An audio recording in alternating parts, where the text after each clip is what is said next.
Welcome, and thank you for joining the Optimising Professional Service Contracts webinar today with CIPS and Hays Talent Solutions. My name is Danielle Goodrick, and I am the Knowledge Product Manager for CIPS. In my role in the CIPS Knowledge team, I work closely with our knowledge partners to provide valuable content and resources for CIPS members in key topic areas. I have the pleasure of working with Hays, not only on the area of career development and producing the salary survey over the last 4 years, but also in the topic area of recruitment outsourcing. Recruitment outsourcing is a key topic area for CIPS members, as it is a high cost and an increasingly complex category area. People in your organisation may be your biggest asset, but procurement of the right skills can be one of the biggest headaches. Through the CIPS Knowledge Partnership for Recruitment Services, Hays Talent Solutions are able to share their expertise in this complex area with tools and insights to access better talent faster and more cost effectively, whilst also reducing risk. So I'm delighted to be able to introduce the Optimising Professional Service Contracts webinar today from the Hays Talent Solution team, because they're able to share best practice strategies for professional services, procurement and management. Staffing industry analysts predict a 39% increase in professional services uses of SOWs over the next 10 years. So with this in mind, our speakers today will share how you can drive strategy and reduce costs using service contracts and alternative delivery methods, and explain alternative models to optimise services procurement and delivery management for increased visibility and control. So presenting today, we have Alan McFarlane, Director of Hays Project Solutions. Alan has spent the last 20 years working in operational, transformational, commercial and financial roles. In the last 10 years, he's gained experience in management consultancy within all sectors of the economy and previously worked for Marks & Spencer and Cadbury. Deborah Sparshop, Solutions Development Director for Hays Talent Solutions. Deborah has over 20 years' experience in the development and delivery of global workforce solutions across a broad range of industries. So you'll be given the opportunity to ask questions to the speakers at the end of the webinar. So if you could please add your questions to the Q&A box on the bottom right, and we'll pick these up at the end of the presentation. So without further ado, I will now pass you over to Deborah to start the webinar. Thank you. Good afternoon. So one thing that is consistent about the history of workforce management is that it's constantly evolving. Expansion of workforce management strategies to incorporate the procurement of services via statement of work or SOWs was really an inevitability, particularly when considering that this piece of the workforce pie represents a significant and increasing percentage of workforce expenditure. In a recent report by the Staffing Industry Analysts, 45% of buyers surveyed were already including SOW management in their program, and a further 46% anticipated doing so within the next 2 years. Typically, services procurement expenditure represents more than twice that for standard agency usage, and the gap is widening. It can be as high as 10 times the spend value. Today, we hope to examine some of the drivers behind this workforce management evolution and begin to understand some of the ways to bring this expenditure under more robust control, not only from a perspective of commercial advantage, but also in terms of risk limitation and security rigor. So on our agenda today, we'll be looking firstly at strategic workforce engagement and considerations. We'll then provide an overview in terms of solution-based contracting before moving into aspects of services procurement. We'll then look at professional service contracts and how to take action, and then we will be ending with questions, and then we will open up the line in order to address some of the questions that have been submitted on chat or any that are just delivered live. So hopefully that's clear. So in traditional workforce structures, the workforce is categorized from permanent resource on the left-hand side, through varying forms of contract and temporary resource in the middle, to fully or outsourced capital projects on the right-hand side. Here, we'll explore some of the assumptions and drivers behind this familiar structure. Firstly, looking at governance and supervision. On the left-hand side, where there is a headcount consideration of 1 FTE, the resource is engaged generally under the direction and control of company employees. There is operational engagement in the service delivery and it's generally OPEX funded. Workers are engaged under contracts of employment or contracts for services and are subject to strict governance and background checks as a matter of course. Moving towards the right-hand side of this bar, resource does not tend to be included in FTE headcount and is engaged under the direction and supervision and control of the service provider. Resource tends to be supporting by CAPEX investment and is engaged under either statement of work, whether that's time and materials or outcome-based. Background checks are largely assumed to be completed by the vendor. In practice, the level of control can be inconsistent and assumed rather than actually contracted. Then looking at behavioural drivers within the organisation. On the left-hand side, the FTE needs are identified in strategic or tactical planning. The FTE budget is approved and used to control the nature of the engagement of the workforce. Resource is engaged in delivery of BAU services as standard, and workers are generally subject to HR policies and guidelines. Often, tenure is monitored on an individual basis.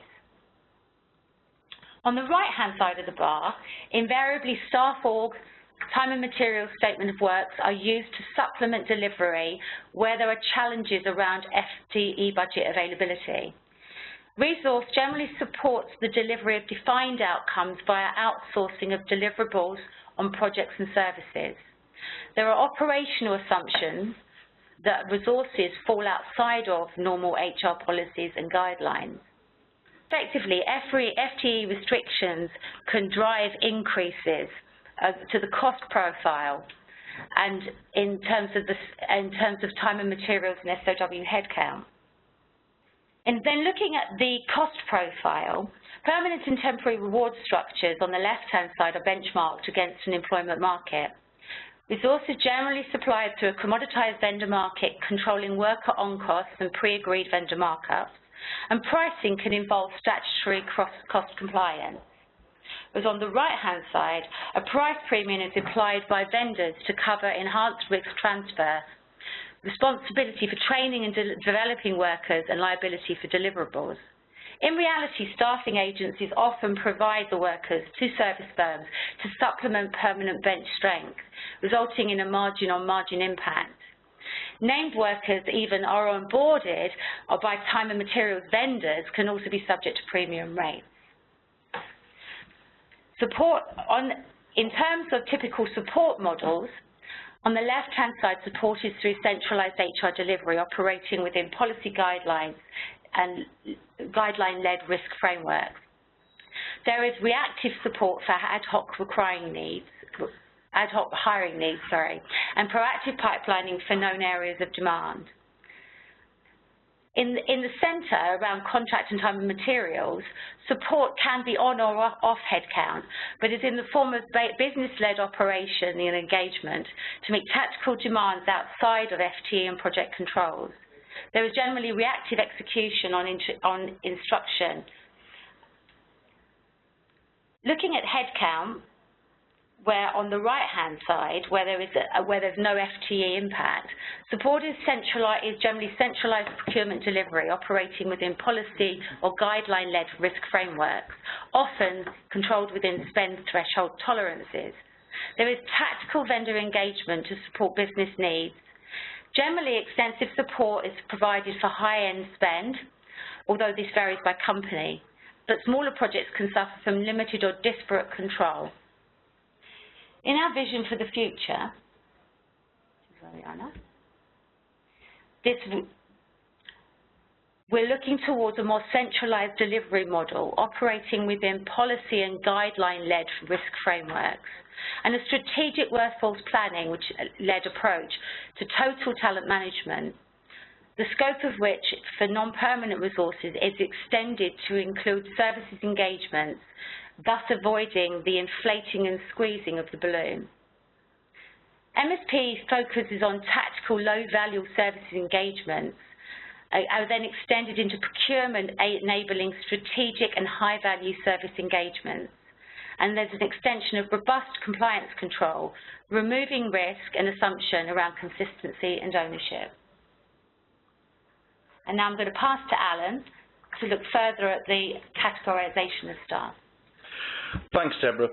My focus is primarily on delivery models that we can put in situ to assist our clients. And as you'll see on this slide, we've got a somewhat simplified version for a simple man of what a workforce might look like. So the left-hand side shows us the permanent staff within any organisation, and the right-hand side shows the contingent workforce in total, and simply categorised into management consultancy, outcome-based service, personnel, resource augmentation, and temporary workers. Management consultancy, as I have been in and worked with, is seen as a high-value, high-price service which offers value to organisations at design and strategic level. Currently, under what is often termed a statement of work, we get services such as outcome-based services, be that for providing a help desk on IT, or indeed for a particular project where outcomes can be measured and put forward. But also under statements of work there is increasing visibility of what is effectively resource augmentation, which involves just one single person or a small group of people who are effectively working on a time and materials basis. And that is, in effect, also very similar to what happens with temporary workers. Temporary workers, as many of you will be familiar with, are managed quite often through an MSP or directly, and therefore are probably at a lower margin than many of the resource augmentation pieces. What I look at is how our clients can help to drive down the cost and increase the control across this realm of contingent workers. So I guess we all know and understand that, given the background, the IP and the training and so forth that goes into management consultancy, that the margins and the costs are necessarily higher within that. Outcome-based services, where the service provider is taking some degree of risk around it, also carries a premium on that, as it would continue to do in any circumstances. However, the use of statement of work on resource augmentation in particular can lead to higher costs, both for the individual concerned who's on site and also for higher margin being put on top of that through a provider who is, on the face of it, providing a service which is not necessarily managed through. And therefore, part of what we look at is how do we drive some of that resource augmentation either upwards into an outcome-based service where the risk premium that's being charged is actually real and is definite, or in fact back through an MSP or through a temporary resource provision where the margin is much lower and is managed and seen through. So for us, the use of true outcome-based services is a way in which to look at getting better value, and I use the term advisedly, so it's not always about reducing cost, it's about getting that better value from those services. So taking design and focusing management consultancy and the high cost of that onto strategy and design level, in particular within transformation programs and projects. Holding suppliers accountable when they have been held, when they have signed contracts that hold them accountable for output. I think that we see a lot of output-based contracts which are not fully seen through in terms of accountability, but also, as I've described, moving resource augmentation workers who are currently under a statement of work into the temporary workforce, which helps to bring down the margin that's being charged on those, and presumably within an organised and pre-arranged margin structure with the provider. This not only helps provide lower cost base, but also increased transparency in the spend. by having an MSP or other on site looking at who is coming onto site, who is being onboarded and brought through from all these categories. It helps the organisation understand who is there, what they are there for, and what the money is being spent on. And also, in particular, helps identify those, if I might use the term, rogue statement of work, resource augmentation workers who can actually be brought under the control of an MSP. So we try to redistribute through to more transparent models to reduce cost and recategorize things into a lower margin model, whilst increasing the value of the outcome-based services. The next slide shows us again, a very simplistic categorization of the type of activity that takes place inside an organization. So starting from the top where you do have the strategy, organizational strategy or departmental strategy, which can be set and led by the traditional players in these areas.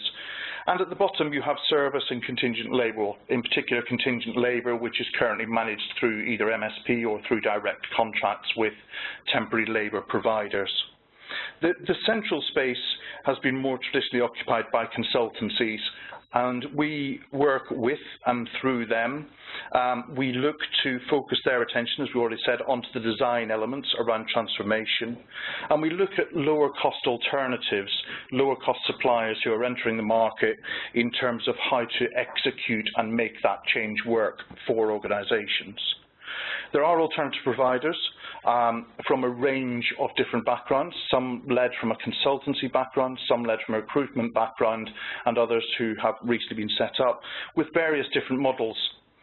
My own model that we operate here is a very mixed and transparent model using permanent staff on a limited basis to provide the quality assurance and the control over projects and services to make sure that the experienced staff influence and manage the client on that side, and an associate model where we use the best of talent which is available in the local marketplace to supplement, but also to add better value to that, bringing down overall cost and providing transparency to the client inside that. That works particularly well in areas where it is smaller change or work streams inside transformational projects, and also where services are required. Where contingent labour is not quite sufficient in terms of what's needed. Temporary workers can be put together under one contract. They can provide a service which is managed and effectively implemented on behalf of the client, taking away some of the line management responsibilities and ongoing needs in there. Just as a slight footnote for those of you who haven't gone through the lovely change in IR35 inside the public sector, we are anticipating that for personal service companies, PSCs, that the legislation and responsibility for taxation for PSCs will change in the private sector within commerce and financial services over the next year. That has led to significant changes in the public sector where contracts have moved much more towards a service orientation rather than a direct labour provision, and we anticipate that that will happen inside the private sector as well. So our advice there is not to put in a blanket ban. Some public sector organisations tried to do that and tried to effectively rule PSCs out as part of the way of working. However, it's much better to assess what is there, what is your reliance on your temporary workforce, audit that, assess what the impact will be on you, and then think what can or can't be wrapped up into a service. And from there, then, you need to look at how this is categorised inside these pieces and decide who the most effective, cost-effective and transparent provider can be for you in that particular area. So just to summarise back in terms of some of the things that Alan has mentioned, when we talk about solutions-based contracting, at the centre of it, the trigger is a requirement, so a project or a piece of work to be done. It should be well-defined and against a set of smart deliverables. The success criteria of it is quite specific and is against a defined outcome, whether that be milestone, asset, task, or time allocation. The resource does not necessarily need to be specified. The delivery is largely output-driven. The suppliers contracted for the delivered service under a master service agreement, with the specifics defined then within a statement of works contract addendum. The supplier is managed by the business rather than the resource being managed by business employees, and the supplier manages its own workers. So that sits at the centre, but what are the other options in terms of a structured service that can sit around the delivery of solution-based contracting? Increasingly, clients are looking for a framework of transactional support with tactical interventions and governance controls which sit around the supplier delivery of the project solutions. That can be a modular framework rather than linear, and it can be initiated at a number of different entry points. Processes can be streamlined and simplified, providing consistency but without adding complexity. Approval processes can be inbuilt and mapped with the organisation's divisional hierarchy, helping to achieve central visibility and to drive accountability into divisional leadership whilst maintaining procurement controls. Processes should support and dovetail with the organisation's procurement methodology. So, for example, if that were based on the CIPS 13-step process or similar, which is improving data capture, transactional tracking, and activity management. And centralised and mandated change controls provide full visibility of the supplier and project history. The implementation of a consistent process can be underpinned by technology, which enables robust data capture at each stage of your process. The goal here is to achieve sufficient data capture and accuracy to provide reporting in terms of time, volume, cost, and supplier activity. Expenditure tracking and management are critical if full control is to be achieved. Where a single technology platform is used, you have the opportunity for both temporary and contract resource and statement of works management to be maintained, providing a comprehensive analysis of workforce, which can be provided for both evaluation of activity, expenditure, and of value. This visibility gives control, which can be especially impactful in the sub-threshold procurement space. Sitting around this, improving supplier visibility through process consistency and supplier training on delivery structure and expectations enables performance transparency. Through gaining insight on how suppliers are responding, pricing, contracting and delivering, you can bring powerful focus into your category strategies. This not only ensures that the best suppliers are apparent, but sheds light on project delays and levels of change request management happening at project, divisional and organisational level. This visibility has huge potential in driving down cost inflation and facilitating both procurement influence and business control. Data, when captured over time, creates a level of understanding which is invaluable when undertaking a supplier rationalisation programme. The capture and tracking of your project resource within the project delivery, whether they are being time monitored or they're not, that opens a window on the level of risk and security associated with the movement of workers both within your premises but also within your technology. Compliance can then move away from being an assumed to being a confirmed. This is driving accountability to your supply chain in meeting your organisation's standards. This can start with the on- and off-boarding management of resource as a tangible first step in gaining visibility of activity.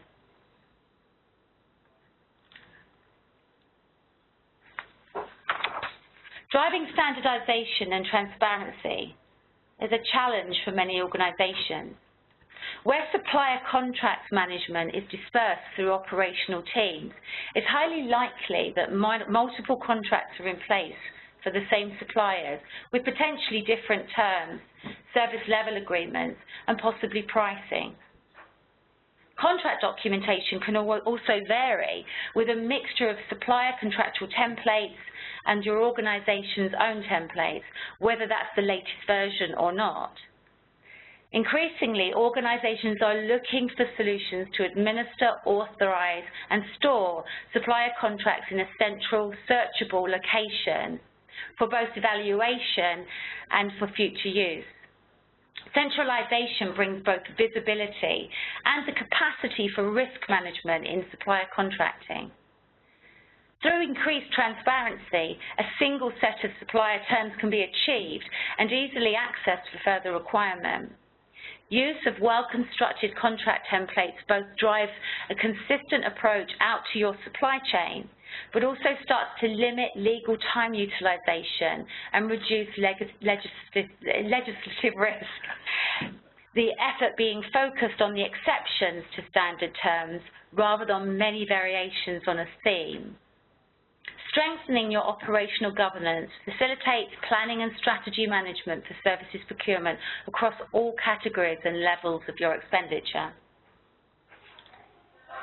So I'm now going to pass over to Alan to give an example of the services being offered by his team. So it's worth bearing in mind when looking at bringing in service organisations as to what they can do and how they can offer best value for that. We've worked with a number of organisations in all sectors of the economy. The one we've highlighted here is in the financial services industry, where we were able to provide a large number of administrative level, data reviewers, data analysts as well, and a complete management structure in order to take what was a significant regulative issue for the client, transform that from an issue which may have led to them being fined by the FCA and turn that into something where it's now a positive outcome that they run within their own organisation. So we were given a brief by that client in terms of what we needed to do. We provided a piece price for that, so we priced it for them by case rather than by time. We set quality standards with them, and we were held accountable for those and for delivering those up front. And that was managed very carefully by a programme team on site, but working in conjunction with the procurement team from the client and from the client's business team, who was interested in getting this delivered as anybody else was. So it was very much a partnership, but it was a partnership led by what could be done and what the potential was for actually holding accountability rather than driving things purely through a time and materials methodology. The client told us that they had saved a significant amount of money versus bringing in a large number of temporary resources to do that. They believed that the accountability had been increased, and they were actually able to establish a business model which works for them and which they will take forward in the future. So that's a good example of where a service-based contract can actually help a client deliver, and where the accountability was held up and the supplier in their own right actually did provide that service and did suffer on occasion when things weren't going well, but generally and overall provided above and beyond the standard of service that was required. Deborah's going to talk you through a couple of pieces around what has happened on the procurement side from a talent solutions perspective. Thanks, Alan. So I'm just going to share with you briefly two examples of services where we have provided support mechanisms to procurement organisations within large employers around the delivery of their service procurement. So first of all, Bell Canada. So Canada is one of Canada's largest communication companies, offering multiple services in the networking and internet space. I probably haven't summarised that well for them. We have had a MSP contract with them and statement of works process since 2016. We provide the support mechanism for Bell Canada to support and provide the visibility and control to a broad range of their procured services. As a service, we deal with supplier management and management of transactional data, system administration, and provides expenditure visibility, which facilitates the procurement process. and aligns with their operational process activity for procurement. If we're moving on, the third case goes further. So on the Bertelsmann account, Hays provides support and enablement across both time and material and milestone-based service procurement, facilitating bid management and supplier contracting to improve procurement controls and supply transparency. The dedicated team provides process administration and business intelligence to help understanding of the expenditure profile across Bertelsmann, enabling review and evaluation of category strategies and an overall understanding of the procurement landscape. So Alan, would you like to share with us around the impact of solutions delivery? So overall, by getting solutions delivered and by holding accountable suppliers in that area, the key areas that we've identified are about making sure that there is a clear identification of that service, that it is implemented and that it is effective in that implementation. Primarily, though, it is about output focus. With the time and materials contract, with a temporary resource contract, the focus is on the input. It's about when somebody is there and what they are doing for you. This is about focusing on the output and driving that through. There is increased quality control on the performance of those individuals who are working for you, wherever they are working. The depth of expertise can be increased by bringing on the right resource at the right point in any project or in any service, and not relying on that being there at all times and paying for it to be there at all times. Key for many clients is the risk transfer. So how do we take some of the risk that we ourselves currently take and transfer that over to the supplier if they don't deliver? Or indeed, how do we transfer that risk and reward that supplier for helping us to achieve non-core activity? Overall then, that increases the value to the client of the money that they are spending in there. It should offer a cost reduction on where they are, it should offer increased control in terms of what is going on, and it should reduce the level of administration which needs to be undertaken within the organisation to deliver that, including line management time, which can be extremely valuable, and it allows the organisation to focus on its core activity rather than those activities which are not necessarily core to the organisation.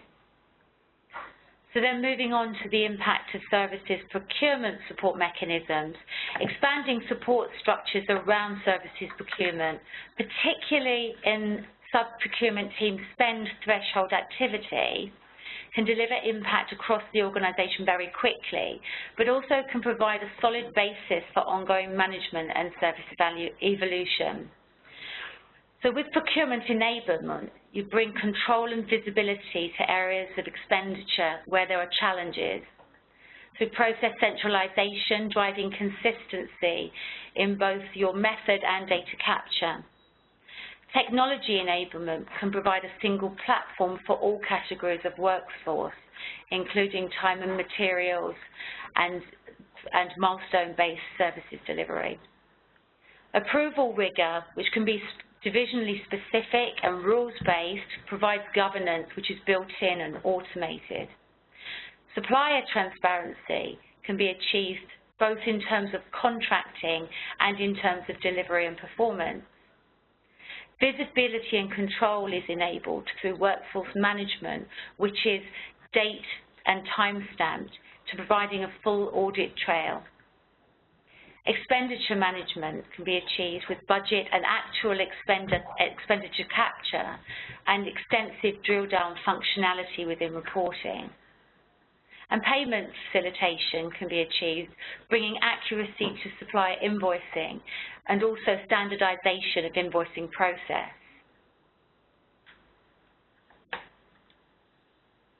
So what are organizations globally doing to address the opportunity? Firstly, they are looking to define and understand the FTE constraints and limitations for their organisation. So through that, understanding exactly what is driving FTE decisions and on what basis those strategies are being developed. Secondly, and looking to extend governance controls across non-employee populations. So improving their risk profiles, starting, for example, with onboarding and offboarding of contracted resource through statement of works, contracts, including compliance checking. Step 3, looking to extend their MSP, VMS and VMS services to support engagement of staff augmentation and time and material statement of work resources, so achieving cost profile improvements. Step 4, they're looking to finalise frameworks for tactical statement of work procurement management, and that will drive impact right the way through from staff augmentation through to more fundamental consultancy delivery. And then step 5, looking at that tactical statement of work management to be included within your standard managed service provision and vendor managed services. The critical success factors behind this are firstly business engagement. So it requires a high level of sponsorship and strong communications to your business, as well as offering training and support through change management and into business as usual delivery. It also requires a strategic partnership between HR and procurement specialists to create a total workforce management strategy and to look at removal of any artificial barriers. The re-evaluation of traditional models is an appropriate response to changing market forces and organisational requirements. We hope that our session today has provided some food for thought and an understanding of the possibilities to increase control, visibility and risk management in your services procurement strategies. And now I'm going to pass back to Danielle to look at any questions that have been submitted. Thank you very much, Alan and Deborah. That was really informative. So we've had quite a few questions so far today, which is great. If you've got any more, keep adding them to the Q&A box at the bottom right-hand corner, and we'll get through as many as we can in the time this afternoon. Any we don't, Hayes will endeavour to respond to you directly offline. So the first question we've got through is, what steps do we need to take to start controlling workers under statement of work?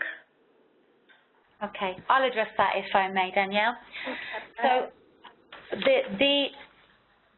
in terms of the experience that we've had with clients that we've been in discussion with and in terms of services that we ourselves have been realising, a very good place to start is with visibility. So that is about putting in some controls and mechanisms to capture and track who is coming into your business and who is leaving your business, both from the perspective of visibility and control of your IP, but also in terms of having a single source of truth around who is coming into your business and the rigour around any compliance and screening that's been applied to them beforehand. You also want to be able to capture any changes of staff within your suppliers during the lifespan of a project. So capturing offboarding and replacements during the life of your project is also going to be key. And having mechanisms by which you can check who is coming in, what access they have been given, what systems they are being given access to, and then being able to reverse engineer that to ensure that those rights and admissions are removed at the point of exit is a really good place to start. Great, thank you very much, Deborah. The next question we've got is, what have companies done to successfully begin to break the stranglehold of Big Four on implementation? I think that there are a couple of things that have happened in this space. One which I have talked to a lot of clients about is looking at making sure a project or a service is actually segmented in terms of how it's offered to market. So traditionally, and forgive me, I know there probably will be some Big Four on here, I'm ex-Big Four myself, but the model operated by the consultancies is to land and then expand from there in terms of what they're doing. So where a piece of design work is offered to any major consultancy, what they will do is design that, they will then become integrated into the organisation, their plans and their designs will become absolutely fundamental to what needs to happen. And therefore it becomes very difficult to remove an incumbent organisation once the design's been done. So what I've been working with organisations to do is to look at setting out very clear boundaries in terms of a first phase for certain projects to make sure that the deliverables are very clear and that the deliverables can be taken up by others in the future. Or where that can actually be where the contribution from something like a Big Four can be minimised to a point where it's a PMO or a programme director type role to oversee, rather than to have the traditional armies of younger and sometimes inexperienced delivery elements inside there.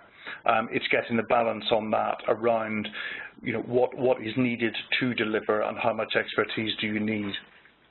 So the first thing is really around segmenting that and making sure that it's clear what needs to be done and what doesn't need to be done, and helping understand that the second thing is helping understand that actually those organisations are not necessarily best placed in terms of the depth of experience and the value for money, and getting that value for money concept across as to what can come through in the associate and or in the permanent world in other places is actually key to that as well. Great, thank you very much, Alan. We've had a couple of questions that are quite similar, so hopefully you'll be able to answer this as one. There are hundreds of companies offering statement of work services, but how can we distinguish those who offer a true service as opposed to just body shopping? I think in my experience there are several levels inside this, as you already said. I think there is if you like, at one level, there are those who simply provide resource and sign a statement of work around that and sign a master services agreement of some sort.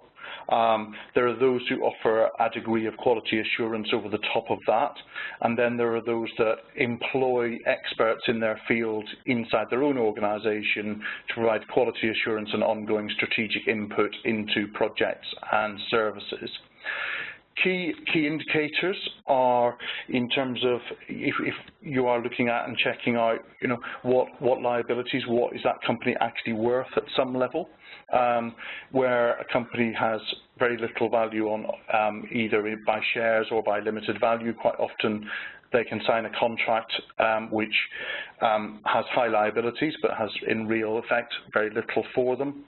The second thing is making sure that you are meeting the experts who are there and who will deliver it. So at the second level, making sure that they are either employed or certainly will be available to you throughout that process. And also making sure, you know, in terms of the rigour of that organisation, are they presenting a professional and well-presented team who have experience in delivering within that, making sure that the input is ongoing and that it's ongoing from permanent staff within that organisation who are able to offer additional value to you as a client and aren't simply going to effectively, with great respect to my recruitment colleagues, place a temporary member of staff and then walk away in terms of where that is, or simply carry out a once-a-month phone call to say, is Bob still doing a good job? Is Jenna still doing a good job? Just on the other side of it, I think there's also an introspective piece for organisations to look at if there's anything that they are doing as an organisation in terms of their practices which are perpetuating that channel of usage.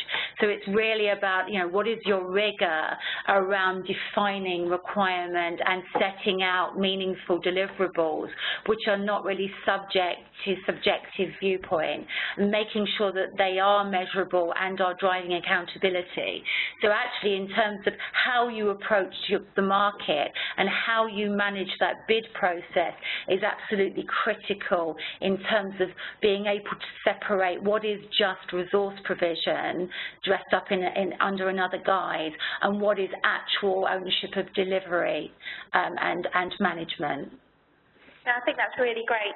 Thank you, Deborah. In terms of setting the key KPIs and also from the outset, knowing what's expected, I think that's key to that happening. So thank you.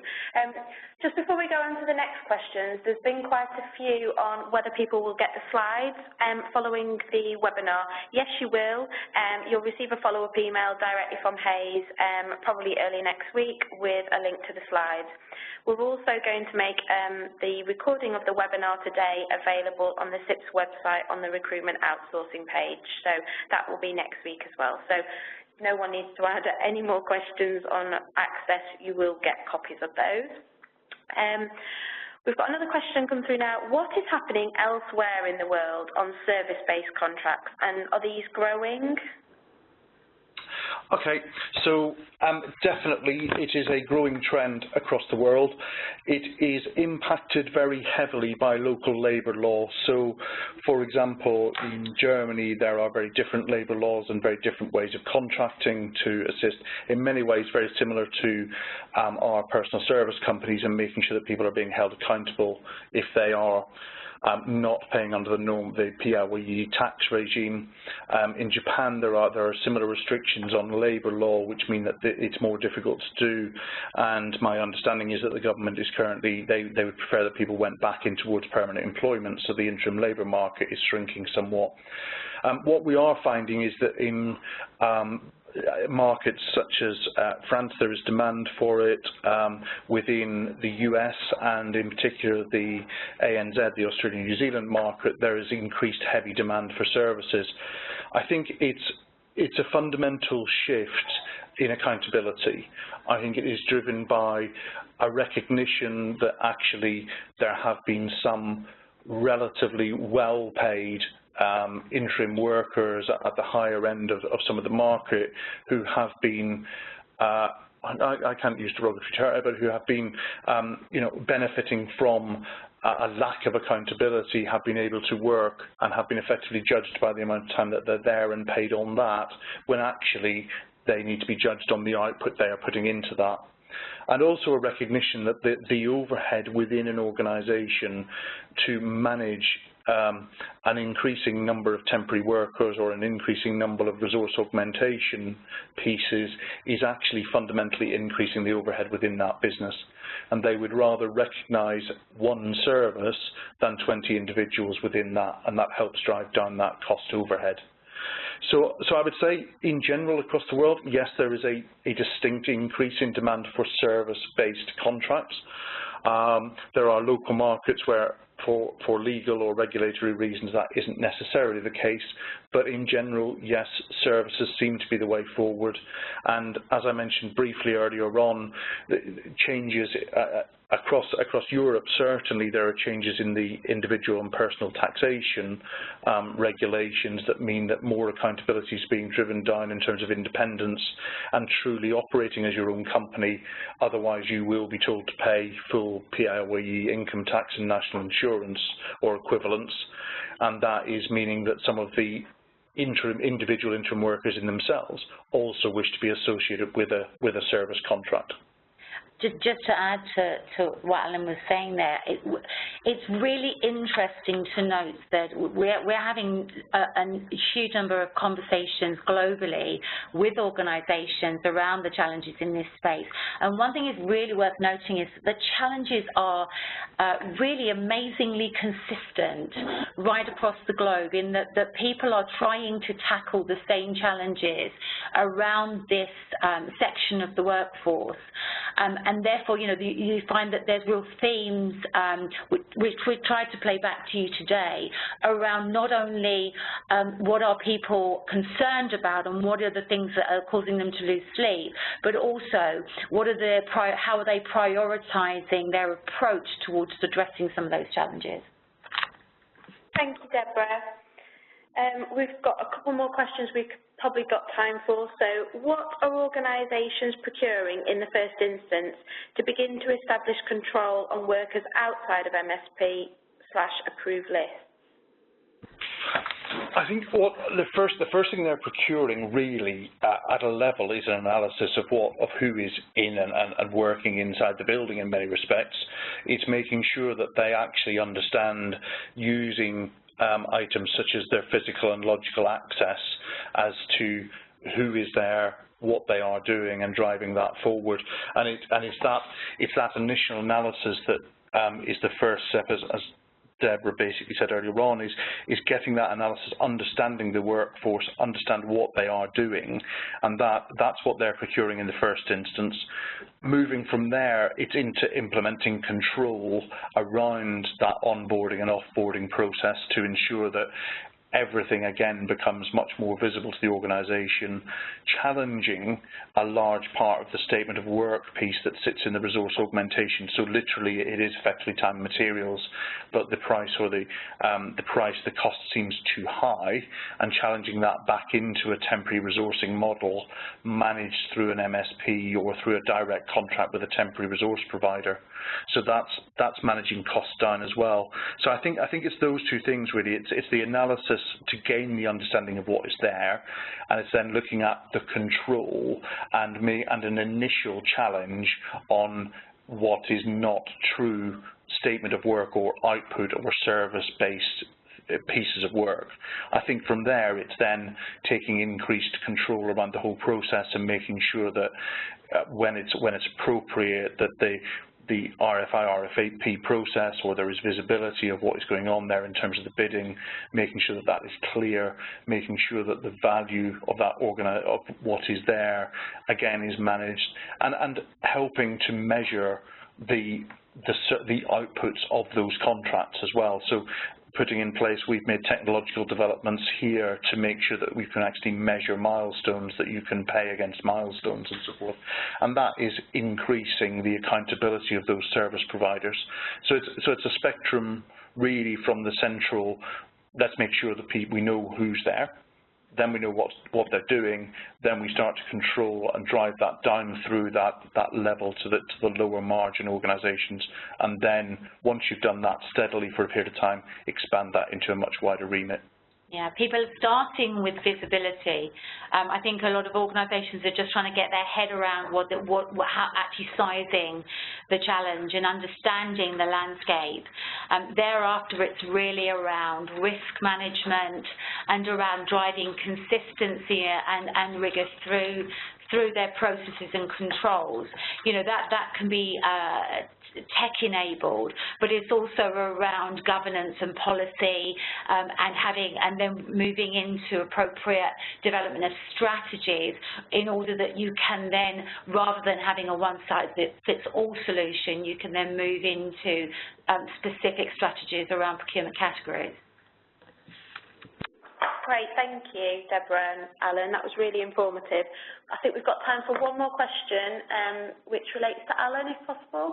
Specifically, how do you see frameworks of the future being structured relating to the public sector?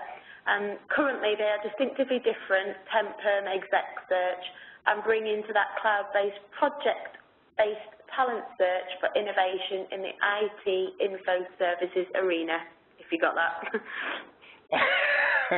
I'll try and remember where that started. So I think frameworks inside, and certainly we've been having conversations with people like CCS, Crown Commercial Services inside the public sector around where the distinction between temporary labour and statement of work or service-based contracts start.